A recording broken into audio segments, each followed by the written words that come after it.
Sur le parking de l'aéroport international de Ndjili devant le salon d'honneur, de loin, nous pouvons reconnaître une personnalité que nous serons habitués à voir régulièrement, ici à Kinshasa, à la tête d'une grande délégation. Dave Muller, opérateur économique responsable du cabinet Gestil accompagné de ses associés, se dirige pour un petit moment de repos au salon d'honneur, après une longue procédure de régularisation des documents, juste après l'atterrissage. Du salon d'honneur, retour au parking pour prendre sa Jeep. Mais avant son départ pour l'hôtel, le président du groupe Holding Day a tenu à parler à la presse. L'objectif est simple, c'est pouvoir installer un nouveau business et superviser aussi les travaux de la construction d'une école gratuite au niveau de la zone de Bibois. La motivation première, il faut savoir que j'ai pu assister à la venue du président au niveau de Paris. J'ai participé à son accueil et puis à la réunion générale qu'il y a eu. Et je pense que le discours du président a vraiment été clair. Le président a dit qu'il faut que le Congo soit construit par ses propres enfants. Nous, en France, on a réalisé pas mal de choses. Je souhaiterais apporter ce qu'on a pu faire de bien en France, ici au Congo. Une fois fini, les membres constituant la délégation du groupe Holding Day et associés ont pris la direction de l'hôtel, où ils devraient être logés pendant un séjour d'environ 2 semaines. Le lendemain matin, la délégation devrait se rendre à la présidence de la République pour une réunion de travail et prise de contact avec le directeur adjoint du cabinet du chef de l'État pour présenter la feuille de route en ce qui concerne les prochains investissements et d'autres activités connexes ici à Kinshasa. Le contenu était simple, il fallait qu'on vienne, qu'on rencontre la directrice adjointe du cabinet du président, Madame Getty Panou. C'était venir parler de ce que nous sommes venus faire ici au Congo, l'expertise, les compétences qu'on a à notre disposition, comment le cabinet du président peut nous accompagner dans l'installation et quels services nous pouvons proposer. Avec le nouveau président, l'état de droit, on a pu remarquer qu'il y a déjà des bonnes choses qui se mettent en route. Quoi qu'il en soit, vous savez, il vaut mieux être à la construction qu'être simplement à jouir. Et moi, j'aime les défis. Nous sommes très contents. Je la remercie chaleureusement de nous avoir accueillis, de nous avoir écoutés. On a eu un rendez-vous très enrichissant. Pour ma part, les choses, les mentalités vont changer et je crois vraiment à la vision du président, son Excellence, Monsieur Félix Tshisekedi. Et nous sommes là aussi pour apporter notre pierre à l'édifice. En ce qui concerne, moi je m'occupe de la partie plan humanitaire et donc elle a été beaucoup touchée par la partie de l'éducation parce que l'éducation est la base bien évidemment. Donc elle est prête à nous soutenir et nous sommes là pour travailler en bonne intelligence et pouvoir échanger sur nos différents savoirs et nos différentes expériences. Mes impressions, écoutez, j'ai déjà été très bien accueilli. Donc j'étais chaleureusement accueilli. Je remercie déjà les gens de nous avoir accueillis aussi bien. C'est un pays qui doit se construire, se bâtir et je suis très content d'être ici. C'est un pays d'avenir. De toute façon, la croissance de ce pays-là ne peut qu'augmenter. Il y a beaucoup de choses à faire. Il y a beaucoup de volonté aussi. Il y a beaucoup de gens compétents qui sont déjà sur place et les Congolais sont tous prêts à travailler. Donc il y a beaucoup d'éléments. Ça fait plaisir en tout cas. Un cahier de charges très fourni, en ce sens qu'il est prévu une rencontre et réunion de travail avec l'Agence nationale de promotion des investissements, une série de discussions avec le cabinet de la vice-présidente de la Fédération des entreprises du Congo, suivi d'une audience avec le vice-ministre de l'Éducation, enseignement primaire, secondaire et technique. À cela s'ajoute une série de démarches auprès de guichets uniques de création des entreprises, rencontres au sein de la corporation de cabinets d'avocats et d'experts comptables de la RDC, afin de mettre sur pied un système de réseautage et lobby pour un partenariat efficace sur le plan national, consistant à faciliter l'intégration du cabinet Gestil, une fois investi en RDC. Et puis s'en est suivi d'une prise de contact avec le procureur général auprès du Haut Conseil d'État, une audience au cabinet de l'ambassadeur itinérant à la présidence de la République. Des journées aux allures d'une compétition de marathon, impossible de trouver un moment de repos. 2 entreprises prioritaires pour un premier temps à lancer sur le marché congolais, le cabinet Gestil et Comday font partie des branches du groupe Holding Day, choisi en premier pour poser les valises en RDC, une opération de conquête progressive du milieu d'affaires congolais. Lundi 17 août 2020, c'est bien dans cet hôtel luxueux de la capitale que se déroule le tout premier masterclass, initié par le responsable du groupe Holding Day, consistant à présenter les différents services de ce groupe, créé depuis plus de 10 ans en France à Paris. Mais vous avez vos frères, vos enfants qui ont des entreprises en France, qui ont de l'expérience, qui ont des 15 ans, de 20 ans de métier. Il est vraiment temps que vous nous fassiez confiance. Je le préfère parce qu'il y a des autorités qui sont là. Je leur donne ce mot-là pour tous les autres qui sont restés là-bas. Il y a des gens compétents. Il faut à un moment donné qu'on arrive à fédérer tout ça, faire venir les nôtres pour travailler. Vous savez, quand vous travaillez chez vous, c'est toujours différent. Vous mettrez toujours un soin particulier à que vous soyez dans l'excellence. Et ce qu'on a appris là-bas, on a envie de l'apporter pour le Congo. Aussi. Alors dans diverses activités, donc effectivement on a des formations en comptabilité et audit avec de la pratique de comptabilité générale sur 3 niveaux. Vous avez débutant, intermédiaire et expert. On a les préparations à établir et clôturer les comptes annuels et on a la réalisation d'un audit comptable et financier. On prévoit avec eux. On a formé plus de 70 personnes. Plus de 70 personnes. Dans ces formations-là, on a beaucoup d'anciens collaborateurs qui sont maintenant soit responsables comptables dans de grandes entreprises comme Vinci, soit qui sont partis dans de très gros cabinets, qui sont venus les chercher chez nous. Nous les ont. Alors là, c'est vraiment des formations qu'on fait au niveau des entreprises sur surtout des collaborateurs. Des collaborateurs qui gèrent dans les entreprises toute cette partie-là et qui doivent remettre ces informations-là auprès de la direction. Donc, eux doivent pouvoir les interpréter pour que les directeurs aient le nécessaire et que le petit mémo qu'ils comprennent, qu'ils puissent prendre sa décision derrière, ses décisions derrière. C'est des formations vraiment faites pour les personnes juste en dessous du chef d'entreprise. Une conférence ou mieux un moment d'échange entre les conférenciers et participants, des échanges fructueux et constructifs où chacun a tenu à apporter sa contribution. Donc qu'est-ce qu'on entend par communication visuelle? Donc ce sont des créations que l'on crée. Donc c'est-à-dire on crée tout ce qui est plaquettes commerciales. Par exemple, je peux vous donner des exemples. Quand on doit vendre un produit, voilà ce que l'on peut faire. Une sorte de plaquette commerciale avec un peu l'historique de la société, les produits et services que l'on peut proposer. Donc tout ça en fait c'est un graphiste avec des logiciels très adaptés qui va pouvoir permettre de faire la différence face aux concurrents. Donc on a des modèles, alors on est beaucoup sur les réseaux sociaux parce que ça fait partie aussi d'un canal de distribution. Donc toutes ces créations-là en fait, c'est une graphiste en interne qui le fait en fonction du client. Voilà. Donc comme je vous ai dit, on fait les plaquettes commerciales, donc ça ce sont des modèles de nos clients. On s'occupe aussi du logo, donc tout part du logo en fait. Aujourd'hui, si je dois prendre encore un exemple, je prêche ma paroisse. Donc ça c'est un logo en fait qu'on a créé, le logo Gestil Expertise et Audit, parce qu'on travaille aussi en interne, bien évidemment, l'union fait la force. Donc c'est un logo qu'on a créé, et en fait ça permettait tout simplement d'identifier l'identité de la marque. Aboutir à l'exécution de l'école gratuite. Donc c'est un exemple pour que tous les autres entrepreneurs aussi puissent le faire, puissent venir mettre la main dans la pâte.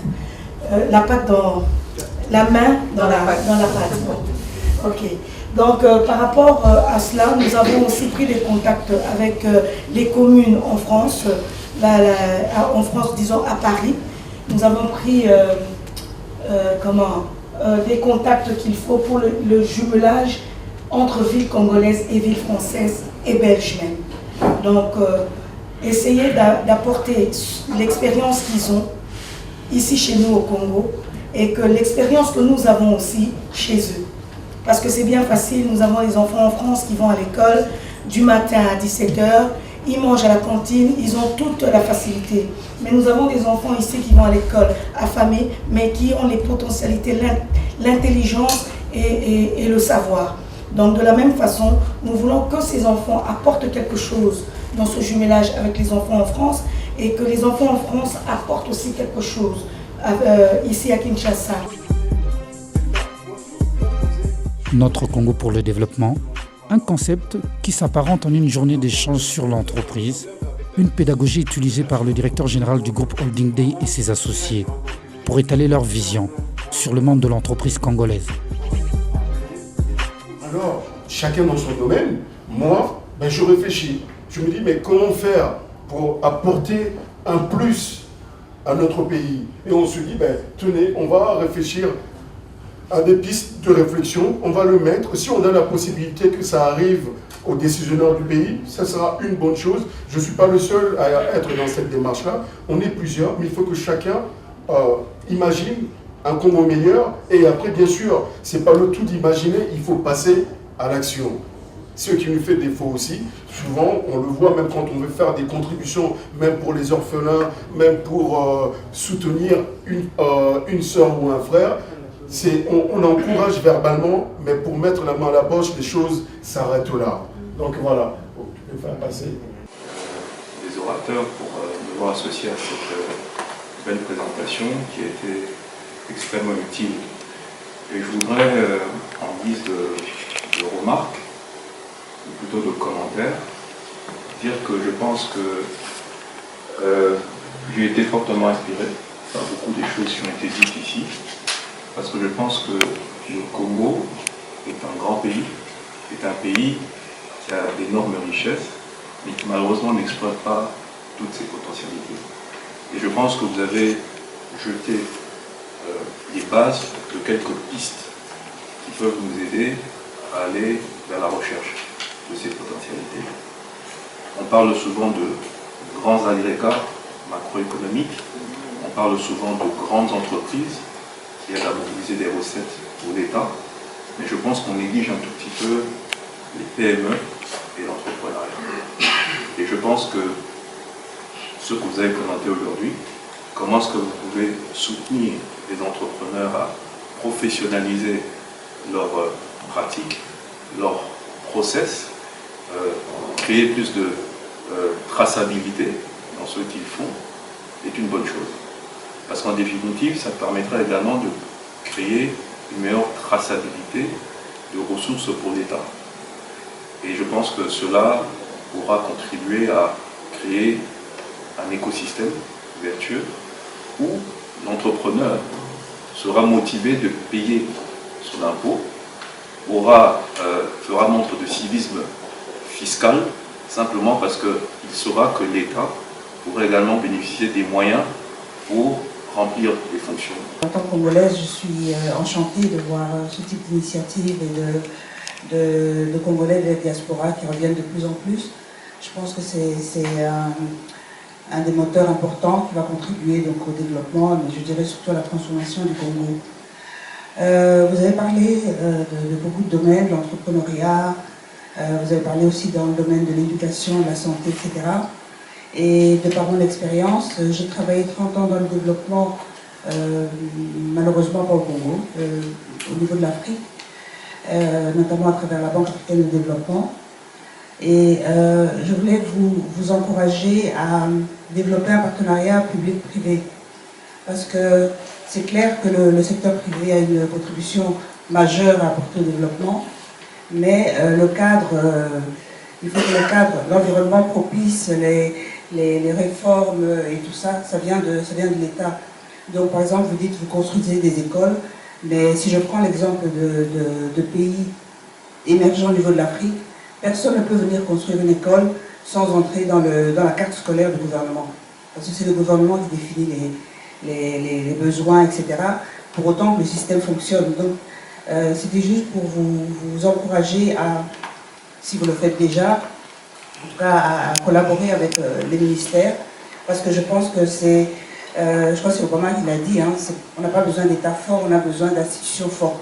Et tout ce qu'on vient faire, on doit aussi renforcer les structures qui existent, les ministères et toutes les institutions qui tournent autour. Donc ça, c'était un premier élément. Alors, je ne peux que vous encourager à favoriser l'entrepreneuriat, parce que dans le problème de la résolution du chômage et du chômage des jeunes, toutes les études ont montré que tant le secteur public que même le secteur privé ne pourra pas créer les emplois pour la jeunesse, parce qu'avec notre courbe démographique, voilà, on a une explosion de la jeunesse, et donc on doit favoriser l'auto-entrepreneuriat, et donc ça passe par voilà, équiper les jeunes, ça passe par même changer les curriculums, parce que on sait que le système éducatif traditionnel tend à former des employés, et généralement des employés du secteur public. Immatriculer tous les petits entrepreneurs, parce que c'est vraiment le cas, Diablo, Wewa, Taximen et tout ça, et que derrière l'idée soit justement de pouvoir percevoir une taxe,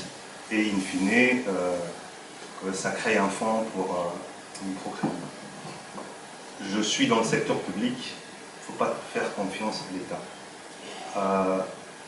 La taxe, je suis d'accord, mais l'utilisation derrière de la taxe, je suis beaucoup plus sceptique. Pourquoi? Parce que nous sommes un pays pauvre, avec énormément de besoins, et dès que les ressources entrent au niveau du trésor public, ça risque de ne pas directement aller financer le projet. Moi, je vous suggère plutôt une autre piste, tout aussi intéressante, et qui va rester.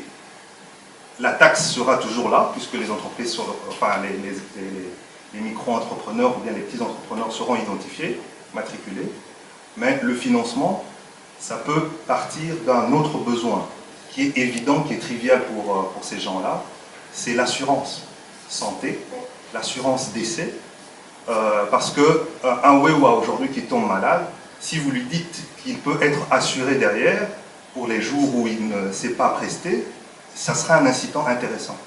Or, les primes d'assurance peuvent plus facilement être allouées à derrière financer leur activité, justement pour permettre à l'assurance de pouvoir garantir les placements.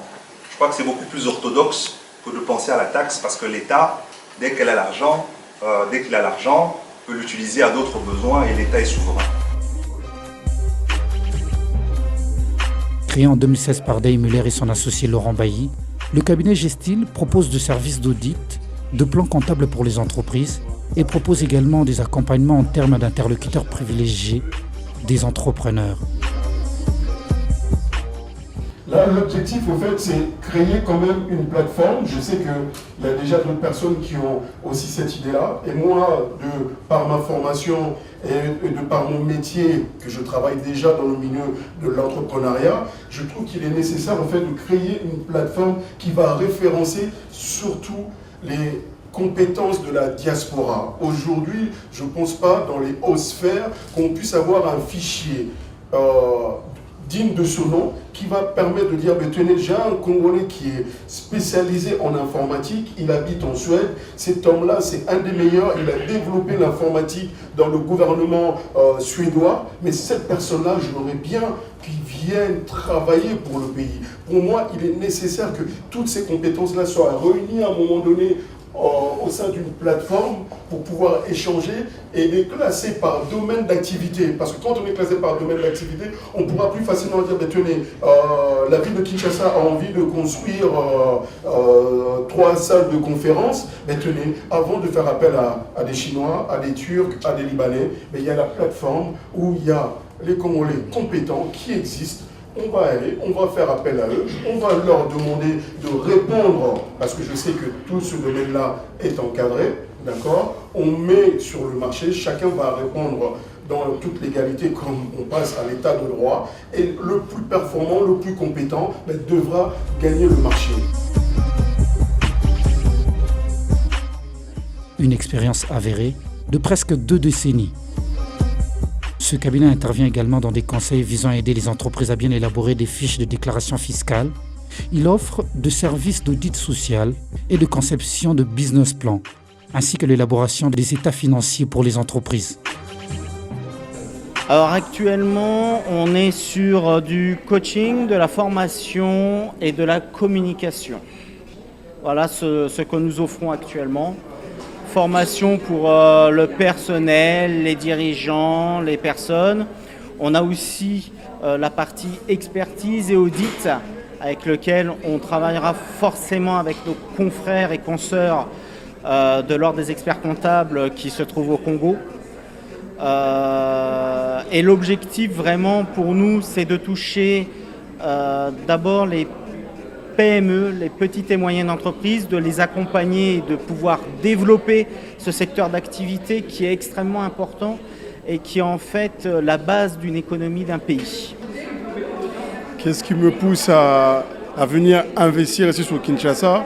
C'est simplement, après 16 ans, plus de 16 ans d'activité sur le secteur d'audit et d'expertise comptable, j'ai trouvé le moment opportun de venir apporter mes compétences, mon savoir-faire aux différents entrepreneurs congolais, parce que c'est le pays qui va se développer dans les mois et les années à venir.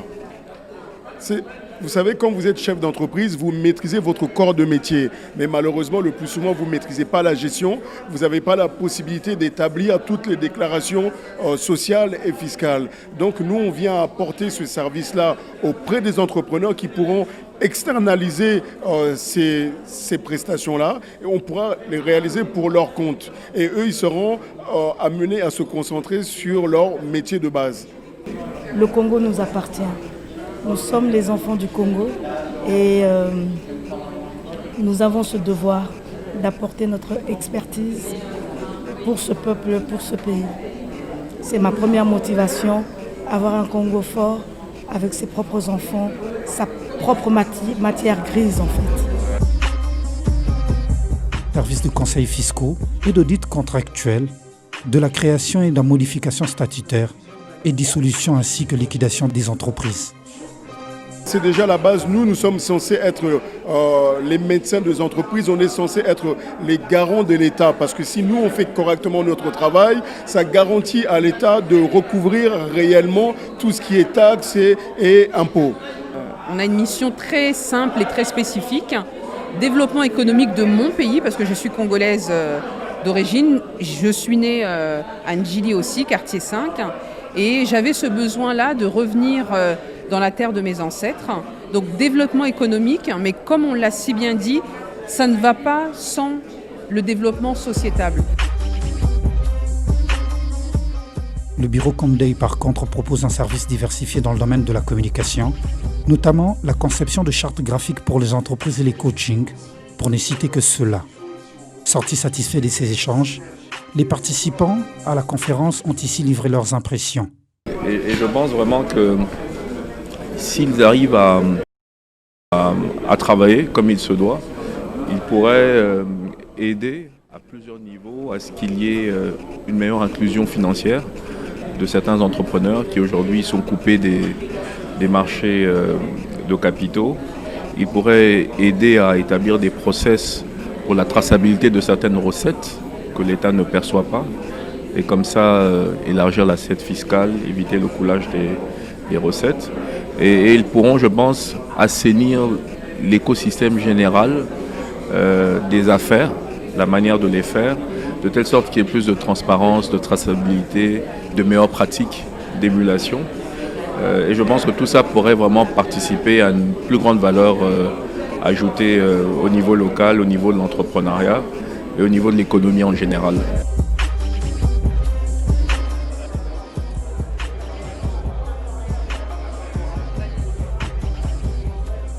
Une première offensive du groupe Holding Day à Kinshasa, juste pour annoncer ses couleurs pour les jours et mois à venir.